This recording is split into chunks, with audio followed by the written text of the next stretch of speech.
So it's my great pleasure to interview Eric today. So Eric, can you introduce yourself a little and a little Yes, bit? hi. Thank you, Kempton.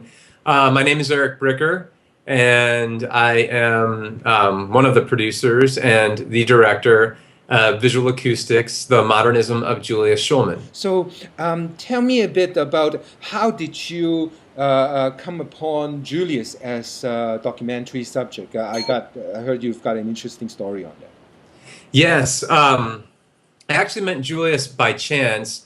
I was living on a particular street in Los Angeles, and there was a building that an apartment building that I wanted to get into, and I called the telephone number outside the building and ended up speaking with the woman who owned the building, and she didn't have any vacancies, but really wanted to get in there, and I said, look, when you're next visiting your building, when you're on the street, come on by for coffee or tea, and just like you to get to know me, and with hopes of you putting me at the top of your list when a vacancy would Would come might up.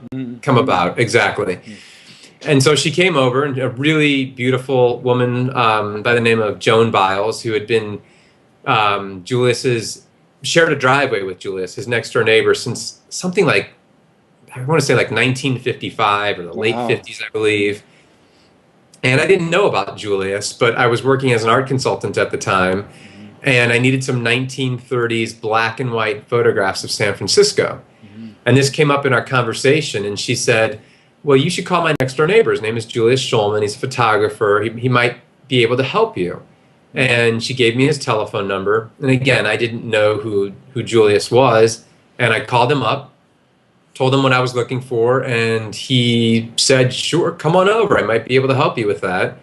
And I drove on up there one day and walked in through his studio doors, and my life was forever changed. Yeah, and what was the first impression like for you, not knowing Julius? That before you step on his door, did you look up some of his stuff, or it's blank canvas on your end?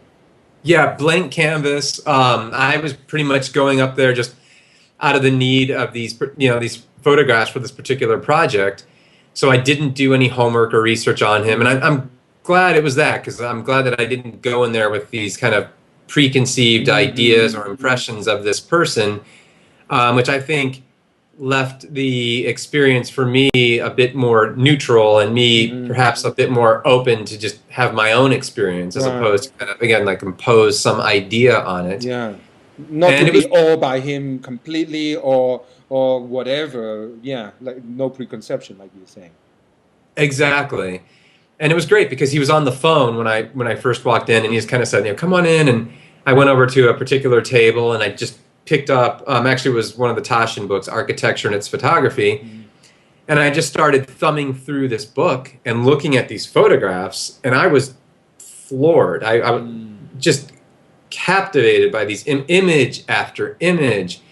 And then looking around his studio, which is, I always said, it's adult Disneyland, sculptures and photographs and letters and books and magazines from all over the world. And looking around, just kind of took into place. I thought, this is really cool. There's some interesting things here. And then after he got off the phone and we just started to dialogue a bit, instantly I got the sense he's the person that reminded me most of my maternal grandfather. And he just had, and my grandfather was born in 1909. My grandfather was born in Russia, Russian Jewish family. Julius comes from a Russian Jewish family. Julius was born in 1910. They had some similar, even just like the pace of their speaking and inflections, and just there was just something there that was really resonant, and I felt an instantaneous connection to him. And in addition, what's really great about Julius is when he's interested in something or a person, he's genuinely connected and interested, and he wanted to know about me. And I kind of feel like in society, and quite often in Los Angeles, everybody's kind of rushing and trying to get over each other, that they don't really take the time or necessarily feel like they have the time to have that type of experience with one Mm-hmm. another. And that was really refreshing. Right. So you got to know him for like 2 years before, right? So tell me a little bit about that relationship in itself. Like, were him showing you more photographs, and you including some of his stuff as part of your repertoire of things that you can put onto clients' wall? Like, how did that relationship work? And then I definitely want to get on to later the moment where, hey, okay, this is time to make a documentary. But before that, during the 2 years. Yeah, so that project I never and actually never even happened anyway, but Really? I Mm-hmm. making a friend. Oh, mm-hmm. And in that first meeting, Mm-hmm. I'm the type of person, when I meet someone special, I want to be friends with them, and I'm going to make the effort to spend time because Mm-hmm. it's a new friend. I get to learn things. That's what life is about for me. Mm-hmm. And I remember sitting there speaking and thinking, I'm going to be friends with this guy. Right. This guy is really special. So after the coffee table books and the art things that you already know, okay, he actually shot like a lot of the photographs and stuff and whatnot, right? You know, kind of got exposed to his work already at that stage on the first day, right? Yeah, on the first day, and then just going back and just spending time with him again, developing a friendship, just going up there and just basically hanging out. Yeah. That's what we would do, is hang out. That's why I went up there, and I had this guide into this completely, into this incredible world. I mean, here's my friend Julius, and he's my friend, and he's talking to me about this and that, and we're eating lunch, and we're looking at birds, and then he talks about some architecture, and we talk about the news, and we talk about experiences in Los Angeles. And the whole thing just kind of organically evolved, this friendship. So it never came as the mindset, oh, okay, I want to learn photographing architecture or architecture. Well, no, it's just two friends hanging, and he's a cool guy, and then you like him, and he likes you, and it kind of built that way. Is that right? Yeah, pretty much. And that's the project came out of that, and that's what I appreciate about it, because it was very organic. The whole thing just kind of evolved, and I think what was great about Julius, when I did propose it to him, he knew me, and I basically said to him, "Hey, Julius, what do you think about me doing a documentary on you and the photographs and the architecture and the architects and the story of modernism?" And he basically said, "I don't see why not." Definitely, I think it's having a sense, at least a sense of enough of the vision that serves as a point of departure, something that you're going for, and knowing that it's something that you're going for. You're never going to, it just sets you into motion. So that's kind of like almost like an external type of thing for me, that I'm kind of following this vision. And then in terms of the knowingness, that comes from inside, and just like believing that, hey, I can do this. And there were times, this was my first film, I hadn't done a film before, and there were some dark nights, and there were times where I didn't quite know how it would come about, but I never doubted that I wouldn't, that the film would be finished. I knew that I would finish the film because I had to. I had all these people that entrusted me. I mean, Julius basically said, "Here's the keys to my studio. Take any photograph that you want." Wow. All these people, I mean, people's life work, and trusting me, and I thought, I need to deliver. This is a responsibility and a privilege, and I don't take it lightly. And it had to be completed. Yeah. And it had to be completed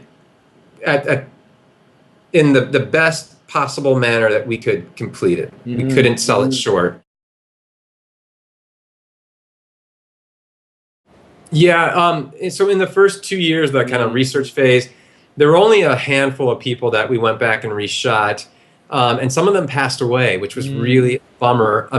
Two major ones were Pierre Koenig, who was the architect of the case study house number 22, which is, that's the house on the movie poster. That's Julius's signature shot. It's one of the signature shots of Los Angeles. That's the one. Oh, right. The one glass on the angle, and then city on the background. Right? Exactly. That was stunning.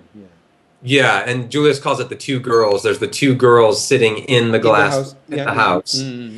So that architect passed away. I had an interview with him, just again with me with my little camera, but he passed away, and then another architect by the name of Don Hensman, who was just a master, and when he was working with two other architects, Buffstraub and Hensman, they I think they did 2 or 3 case study houses towards the later years in the case study house program, and he passed away. So we knew, gosh, it always kind of had this feeling of this clock ticking.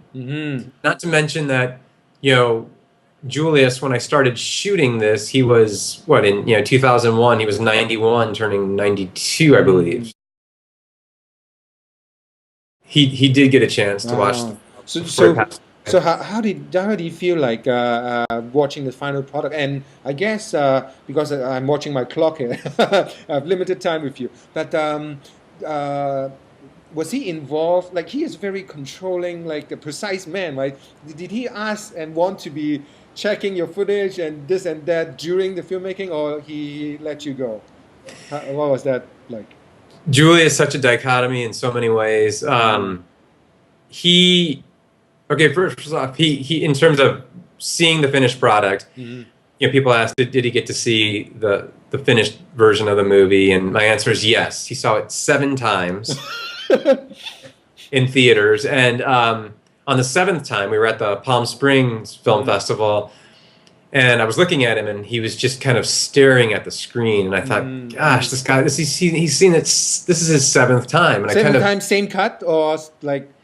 Yeah, 7th time, same movie. All right, I kind of nudged him and I said, Julius, aren't you getting tired of watching this? And he turned to me with this big grin on his face and he said, never. Oh, I love him. So, yeah, that's him seeing the movie. In terms of control, again, he's such a dichotomy. When we would shoot him, he could not let go of being behind the camera. So it was at times difficult to shoot him. It was very difficult because he was telling us what he wanted to see and do, and Do you mean in the background plus the question and plus what he wants you to ask? Exactly. Yeah, he's in front of the camera and he's talking to us. Now you're going to shoot me, and I'm going to sit down and I'm going to tell you about how I was preparing to photograph and with Richard Neutra, and he'll start telling these things that. What he's going to say on camera. Right. And you can't stop Julius, so you listen to this for 10, 15 minutes, and then you go to do it, and you ask him, and you say, okay, Julius, so we were talking about you and the day that you were going to shoot with Richard Neutra, and then he looks at you, and he'll say, I just spent 15 minutes talking to you about that. Right. Without recognizing he was directing you, not answering you what he did with last 10 minutes. Exactly. Wow. So it was difficult. However, I told you it took all this time to make this movie, and not once did he ever, or his daughter Judy, did they ever say, hey, Eric, what have you been up to all these years? We want to see what's going on. Are you really making a movie? You say you are. You've had all these people coming around, but what's going on? And I'll never, I just have so much gratitude that they trusted me. They placed this level of trust in me to do the right thing. And again, never once asked to see anything until it was ready. And I didn't show him anything until we screened it for him. We had a small screening, pretty much like the inner production circle and Julius's inner personal circle, about 30 people in December of 2007. That was the first time that he saw it. Right, an initial cut of it, right? Exactly. Yeah, a longer cut. That Did he give you extensive notes? No, he was at that first screening. He was in tears at the end of the movie, and I had to pull him up out of his seat. He was like a puddle in a seat, and I just kind of pulled him up. And he turned to everybody, and he just looked at everybody. And he said, "What can I say?" And he just started crying. Wow! And he hugged me.